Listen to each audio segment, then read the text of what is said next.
Step into a place full of new ideas and opportunities at Techno India University Tripura, where you learn, grow, and build your future. A place that truly helps your dreams become a reality.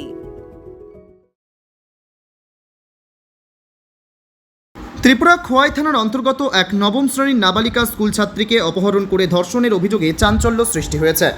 দিনের আলোয় স্কুলে যাওয়ার পথে এক নাবালিকা school ছাত্রীকে জোরপূর্বক গাড়িতে তুলে ধর্ষণের ঘটনায় অভিযোগে এলাকা জুড়ে আতঙ্ক ও ক্ষোভের সৃষ্টি হয়েছে।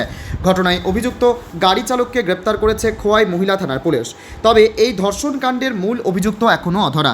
জানা যায় শুক্রবার সকাল আনুমানিক 10:30 নাগাদ নবম শ্রেণীর এক ছাত্রী বাড়ি থেকে স্কুলের উদ্দেশ্যে রওনা হয়। ঠিক সেই সময় একটি গাড়িতে করে দুই যুবক এসে জোরপূর্বক নাবালিকা স্কুল ছাত্রীটিকে গাড়িতে তুলে নিয়ে যায়।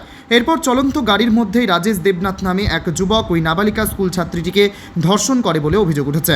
কিছুক্ষণ পর অভিযুক্তরা নাবালিকা স্কুল ছাত্রীটিকে রাস্তার পাশে নামিয়ে দিয়ে পালিয়ে যায়। এরপর মানসিকভাবে ভেঙে পড়া ওই নাবালিকা স্কুল ছাত্রীটি রাস্তায় একটি অটোরিকশা থামিয়ে এক চালকের কাছে সাহায্য চায়। তখন অটোচালক নাবালিকা স্কুল ছাত্রীটির পরিবারের সদস্যদের সঙ্গে যোগাযোগ করেন। খবর পেয়ে নাবালিকা স্কুল ছাত্রীটির পরিবারের লোকজন ঘটনাস্থলে পৌঁছে তাকে নিয়ে খোয়াই মহিলা থানায় লিখিত অভিযোগ দায়ের করেন। অভিযোগের ভিত্তিতে দ্রুত তদন্তে নামে পুলিশ। তদন্ত চলাকালীন অভিযুক্ত গাড়ি চালক আশিস দেবনাথকে গ্রেপ্তার করা হয়। তবে এই ধর্ষণ কাণ্ডে জড়িত মূল অভিযুক্ত রাজেশ দেবনাথ ঘটনার পর থেকেই পলাতক রয়েছে। তাকে গ্রেপ্তার করার জন্য বিভিন্ন জায়গায় তল্লাশি জারি রেখেছে খোয়াই মহিলা থানার পুলিশ। ত্রিপুরা থেকে বিক্রম কর্মকারের সাথে মিঠুন আচার্যের বিশেষ report, crime press Bengal news.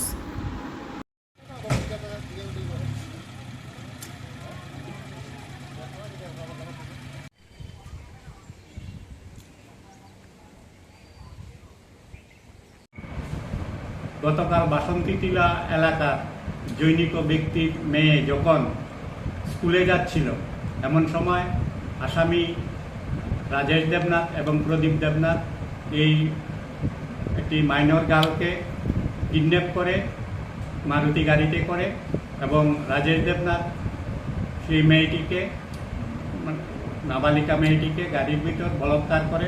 মেয়ে চিৎকার চেঁচামেচি করলে তাকে রাস্তার মধ্যে ফেলে আসামিরা পালিয়ে যায়। পরবর্তীতে আসামি আশিস দেবনাথকে গ্রেপ্তার করে আজকে মাননীয় আদালতে সোপর্দ করা হয়েছে এবং তাকে জুডিশিয়াল কাস্টডিতে নেওয়া হয়েছে।